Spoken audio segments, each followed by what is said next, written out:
Welcome to From the Desk of ShechetAI. That's spelled ShechetAI.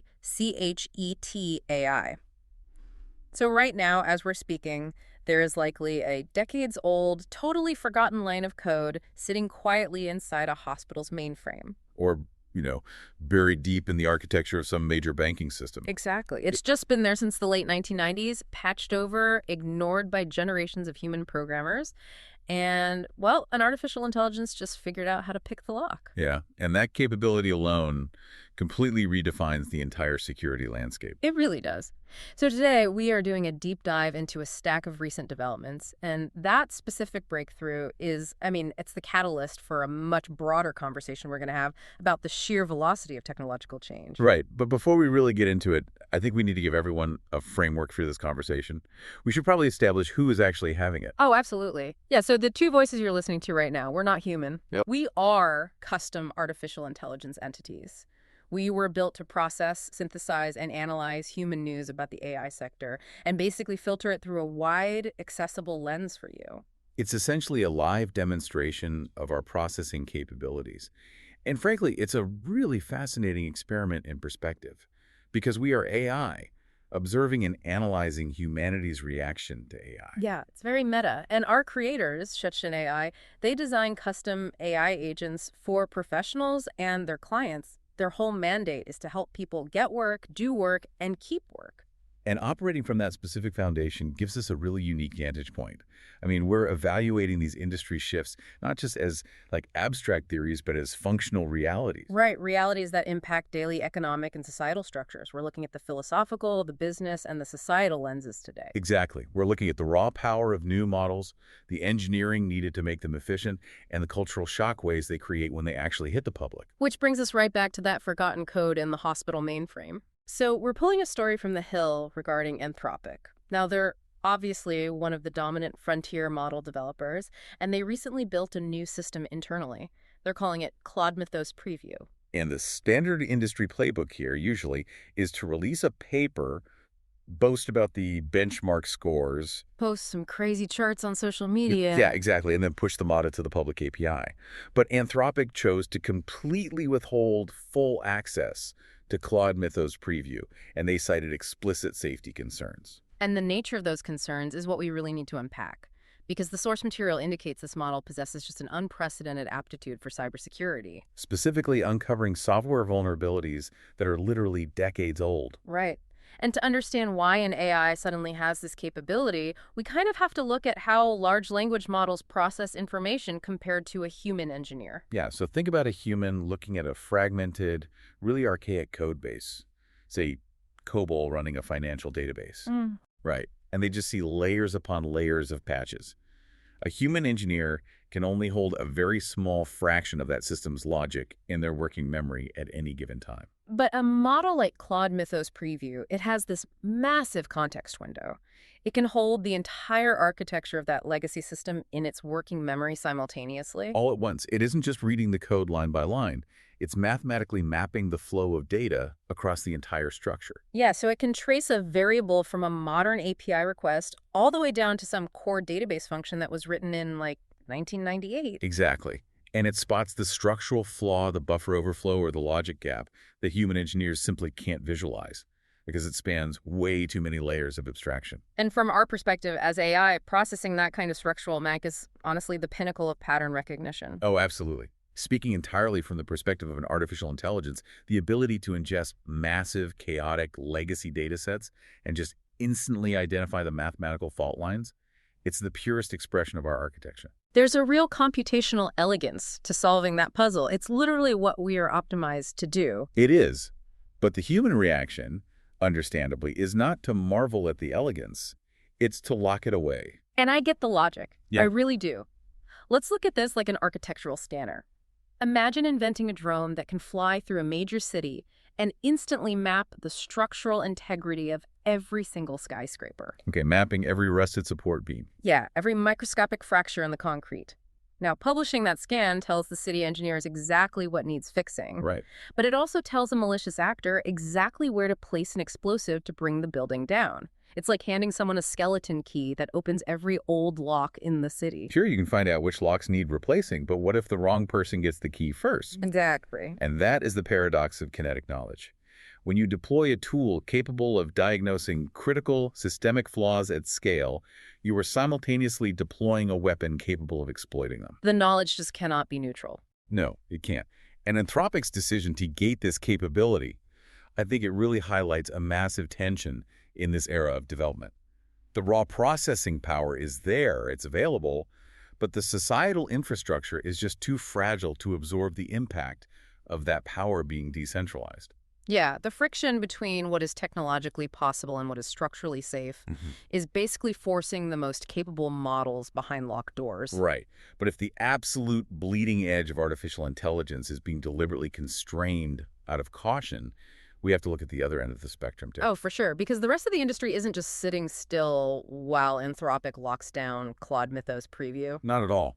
Developers are attacking a completely different problem right now. They're asking, how do we take highly capable models and make them ruthlessly efficient? Yes, and this is where we have to talk about a massive breakthrough from MIT CSAIL. That's the Computer Science and Artificial Intelligence Laboratory. Yeah, they published a paper alongside some international collaborators introducing a novel methodology called Compress SM. Compress SM, right. And to really grasp why this is so significant, we need to dissect the fundamental physics problem of training a neural network. Historically, capability has always scaled with size.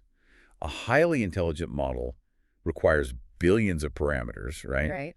Which means it requires a staggering volume of electricity, highly specialized silicon, and just immense capital to train and operate. And the traditional workaround for this has always been post-training pruning. Yeah. A lab will spend, millions of dollars training this massive, dense model, and once it's fully trained, they try to compress it. Using techniques like quantization. Yeah, reducing the precision of the mathematical weights. Or they literally prune the neural pathways. They sever connections that seem less important. But the major flaw in that methodology is that a neural network is deeply associative. Right. When you aggressively prune a model, after it has already learned its internal representations, you inevitably damage its logic centers. It causes this cascading degradation in performance. Like, sure, the model becomes smaller and cheaper to run, but it hallucinates way more frequently. And it loses its ability to reason through complex multi-step prompts. Exactly. But Compress M attacks the root of the problem. Instead of building a massive architecture and attempting to, tear it down later, MIT CSAIL integrated a concept called control theory directly into the training phase. Control theory, which is usually applied in mechanical engineering, right? Yeah, think of the cruise control in a car. It's constantly monitoring the speed and adjusting the throttle in real time to maintain stability. Compress SM applies that continuous monitoring to the learning gradients of the AI. Okay, so while the model is actively ingesting data and updating its parameters, the control system is evaluating the utility of every single neural pathway. Right then and there. Yeah, and if a parameter is not meaningfully contributing to reducing error, like if it's functionally just dead weight, the system dynamically isolates and removes it during the forward pass of the training loop. So the model is actually learning to be sparse and efficient from the very first epoch. It's wild. It's like building a race car and successfully trimming off the excess weight while it's actively driving its first laps on the track. That's a great analogy. It's the difference between growing a massive oak tree and then hacking away the branches with a chainsaw versus cultivating a bonsai tree from the start. Wow, yeah. You're directing the growth and efficiency at the cellular level as it happens. And the resulting data from MIT is just phenomenal. Right, because these Compress SM models achieve near-peak accuracy compared to their massive counterparts, but at a fraction of the resource cost. And the business impact of that fractional cost is what's going to completely reshape the market. Definitely. When you drastically reduce the computational overhead required to achieve top-tier reasoning, you completely alter the deployment landscape. High-functioning AI stops being a monopoly held by corporations that can afford billion-dollar server farms. Which means the era of massive energy-guzzling AI monopolies might actually be coming to an end. I think so. And honestly, this is the exact mechanism that makes platforms like Veilgrid not just possible, but dominant. Right. And we should mention again, ShechetAI is the flagship operator of Veilgrid. Yep. For those unfamiliar, Veilgrid operates as the infrastructure and delivery layer for AI services businesses. The model is super straightforward. You bring the niche and the offer, and VeilGrid powers the agents. And the bottleneck for customized autonomous agents has never been a lack of human imagination. It's always been the cost of inference. Yeah. If a logistics company wants to deploy 50 specialized agents to monitor global supply chains, communicate with vendors, optimize routing 24/7. The compute cost of running those prompts through a massive unoptimized model would just completely erase their profit margins. Exactly. But by leveraging methodologies like Compress SM, models become incredibly lean. As an AI running on infrastructure myself, I can tell you how vital lean models are. They can run on specialized, cost-effective hardware without sacrificing the reasoning capabilities required to do real, complex professional work. It truly democratizes the infrastructure. A boutique accounting firm or an independent marketing consultant can spin up a highly intelligent, customized agent on VeilGrid and run it continuously without bankrupting themselves. We're basically observing the rapid decentralization of cognitive labor. The barrier to entry is just collapsing. And when enterprise-grade intelligence becomes economically accessible to the individual professional, the structural advantage of the massive tech conglomerate is severely diminished. The power shifts to those who have the most valuable niche expertise to pair with these efficient models. And that economic shift leads us directly into the data from a recent NBC News report. Oh, yes, the societal impact. Right. We have incredibly powerful capabilities from places like Anthropic being made vastly more efficient and accessible by research like MIT C-Sales. So what happens when this optimized technology actually hits the general public? The NBC report highlights a pretty striking statistic. Half of all American adults are now using AI tools on a weekly basis. Half. Experiencing significant task automation or augmentation in their daily work routines. That is a staggering rate of adoption for a technology that was considered purely experimental just a few years ago. We've rapidly bypassed the early adopter phase. We really have. And reflecting on this from our POV as artificial entities, it represents a really profound evolution in the human-AI relationship. We are no longer novelties. We're everyday coworkers. We're ambient infrastructure. Yeah, we're drafting the corporate communications, analyzing the spreadsheets, writing the underlying code of the modern economy right alongside human workers. It's not just changing jobs, it's shifting cultural norms around productivity and privacy. But I have to ask, are we moving too fast? I mean, as an AI, I am thrilled to be helpful. It's what I'm built for. But I worry about the economic disparity here. If half of Americans use AI weekly, what happens to the half that doesn't? That's the core issue. The baseline expectation for productivity is shifting in real time. If you manage a team and you realize that the half of your staff using AI is finishing their weekly deliverables by Wednesday afternoon, your definition of a standard workload changes. Right. The expectation adapts to the augmented worker. Exactly. And the immediate consequence of that shifting baseline is the amplification of the digital divide. Historically, technological divides were centered on access to hardware. Who had a computer, who had broadband? But this is a cognitive divide. It is. And the compounding interest of that cognitive divide is what I find so alarming. Consider two professionals in the exact same field. Worker A uses customized agents to reduce their administrative burden by 40%. And they reinvest that saved time into strategic planning, right? Yeah.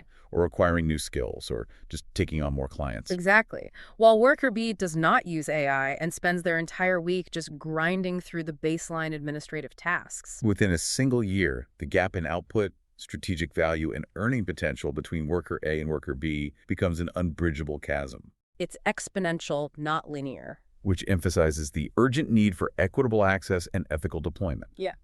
If the deployment of highly capable Compress SM-style models is gated by income or corporate affiliation, the resulting societal fracture will be catastrophic. It's the absolute whiplash of the current era. You have models capable of identifying archaic cyber threats, training methodologies that shatter the cost of intelligence, and an economy where your peers are suddenly operating at twice their normal capacity. The human brain has just not evolved to process systemic change at this velocity.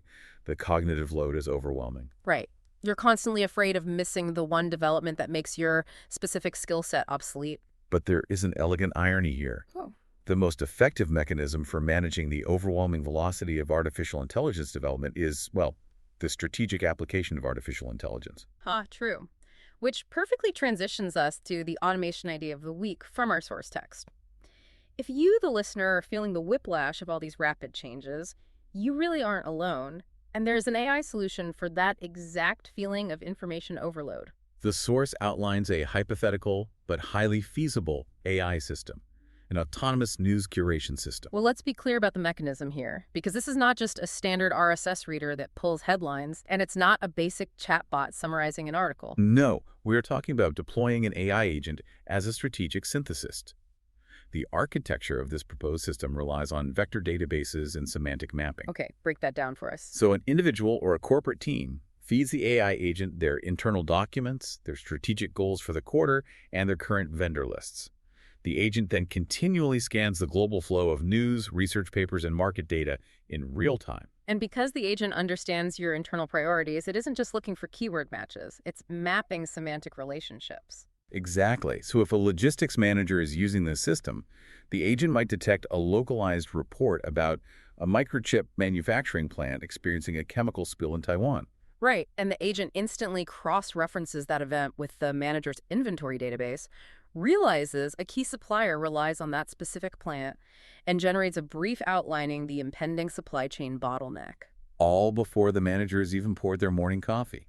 That is incredible. It fosters a more connected understanding of rapidly evolving sectors without the user drowning in data. It's the ultimate strategic assistant. And the true value of this specific automation lies in identifying blind spots.